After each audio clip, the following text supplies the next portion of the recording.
Você está ouvindo Jornal da Manhã, edição Maceió.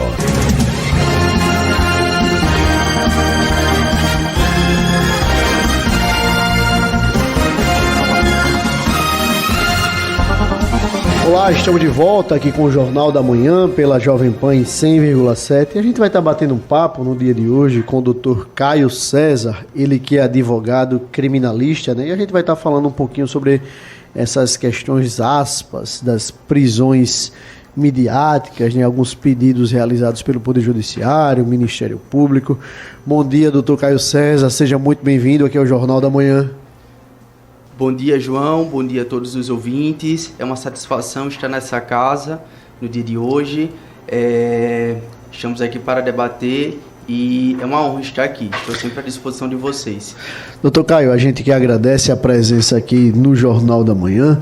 Doutor Caio, a gente tem visto, né, principalmente com o advento dessas questões dessas redes sociais, algumas polêmicas dessas questões das bets, alguns posicionamentos também de alguns artistas, a gente tem visto alguns pedidos de prisão e muitos juristas, muitos advogados entendem como excesso. Como se chegar a essa conclusão que são excessos, porque são excessos, existem outras medidas para coibir algum tipo de ação delituosa? Explica um pouquinho para a gente. Então, João, é importante mencionar que nesse momento, né, no Brasil, o que vigora, né, a gente falando em prisão, o que vigora de fato é a liberdade. A prisão é excepcional, certo? O que precisamos mencionar aqui, falando de prisão, é que até então, né, e o que também vigora é o princípio da presunção de inocência. A partir do momento que você tem uma prisão, ela sendo a excepcionalidade, precisamos focar que o princípio de inocência, né, que está lá previsto na nossa Carta Magna de 1988, também conhecido como Constituição Cidadã, ela precisa ser cumprido e esse princípio da presunção de inocência, para ensejar a prisão, ele precisa ser correspondido, certo? Outro ponto a se firmar aqui, trazendo essa questão midiática, é que, como você falou, ela sendo a exceção, existem outras, que no caso as medidas cautelares diversas da prisão.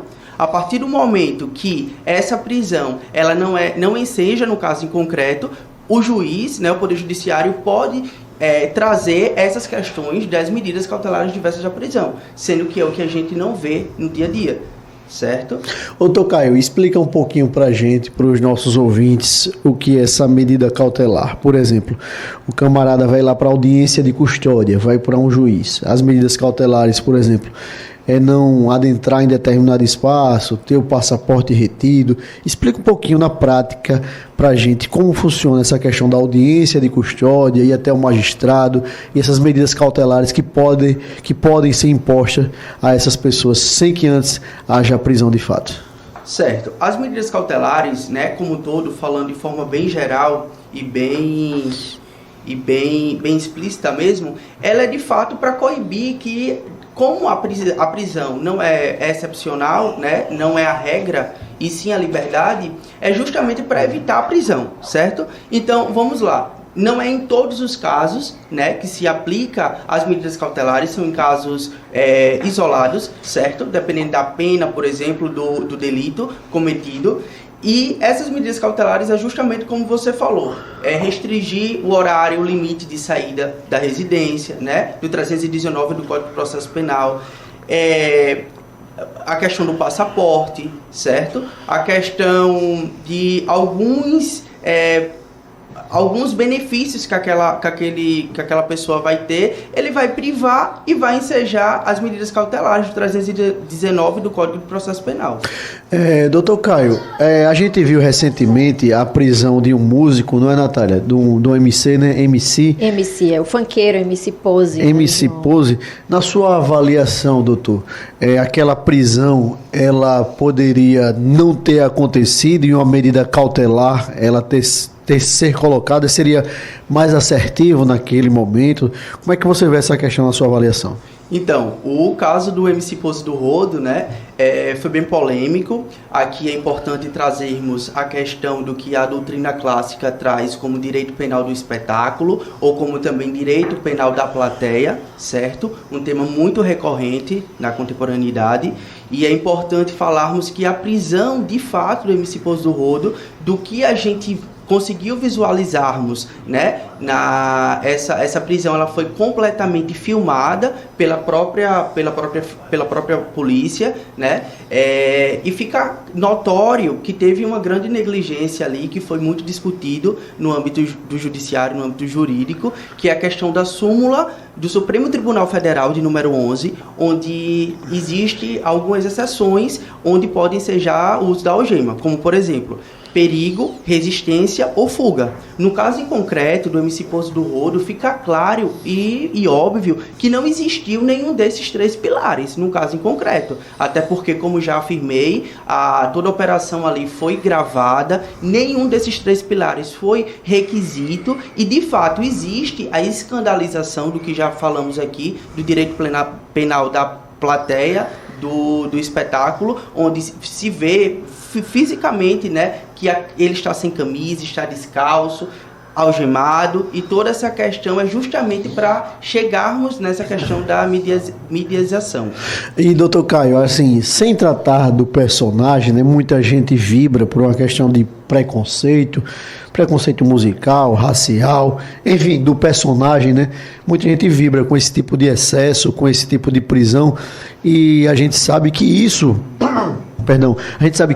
pode ensejar, de fato, em outras ações desta natureza. Eu me recordo de uma prisão, de uma abordagem ali na Avenida Paulista com o então ex-presidente da República, né, o Michel Temer, né, no qual o seu carro, né, foi parado, ele estava se encaminhando para o seu escritório, né, ou seja, arma na cabeça. As próprias ações da Lava Jato também, né, João? Já que você entrou nesse assunto do ex-presidente Michel Temer, eu ia justamente perguntar isso, se na época da Lava Jato, todas aquelas prisões, né, todo aquele movimento midiático também, que foi o que atrapalhou bastante, inclusive, a própria Lava Jato, se isso tem a ver com essa questão também do direito penal do espetáculo, né, que como o senhor trouxe aqui, é algo que vem sendo falado e vem se ampliado cada vez mais. Acho que principalmente porque tudo hoje está na internet, todas as imagens estão sempre nas mãos das pessoas através dos seus celulares, né, doutor? Perfeito, Natália. Então, afeta diretamente, né? Diretamente, em qualquer caso em concreto, direito penal do espetáculo, no caso a gente chama também de auto-julgamento, né? O julgamento antecedente, de fato, do julgamento meritório do juiz, fazendo com que exista uma poluição, no caso em concreto, uma contaminação, né, daquele raciocínio lógico-jurídico do que já está ali pré-determinado pelo juízo, certo? E claro, né, abrindo um parênteses aqui, de grande magnanimidade, ressaltar que esse pré-julgamento, ele fere diretamente os cadernos constitucionais, os cadernos processuais, direito penal, direito processual penal, porque uma vez que contamina esse pensamento lógico-jurídico do magistrado, por meio da mídia, jornais, televisão, enfim, acaba atrapalhando o julgamento final do juízo. Doutor Caio, fala um pouquinho sobre a questão da presunção de inocência, explica para os nossos ouvintes que ela é uma prerrogativa de todo o cidadão, antes que ele seja condenado, antes que ele seja julgado, antes que ele seja acusado, existe a questão da presunção de inocência. Explica para os nossos ouvintes o que é essa questão.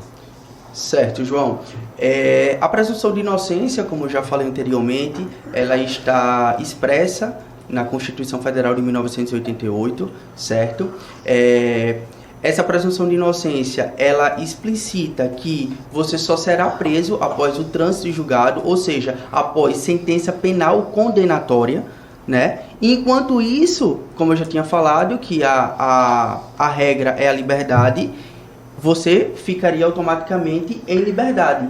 Então, essa presunção de inocência é justamente esse tempo hábil para ser apurado, tanto inquérito policial, como algum tipo de investigação pelo Ministério Público ou pelo delegado de polícia, até que se tenha de fato essa questão da sentença penal condenatória, e após isso sim a gente pode discutir essa questão de fato o condenado, porque até então é o acusado.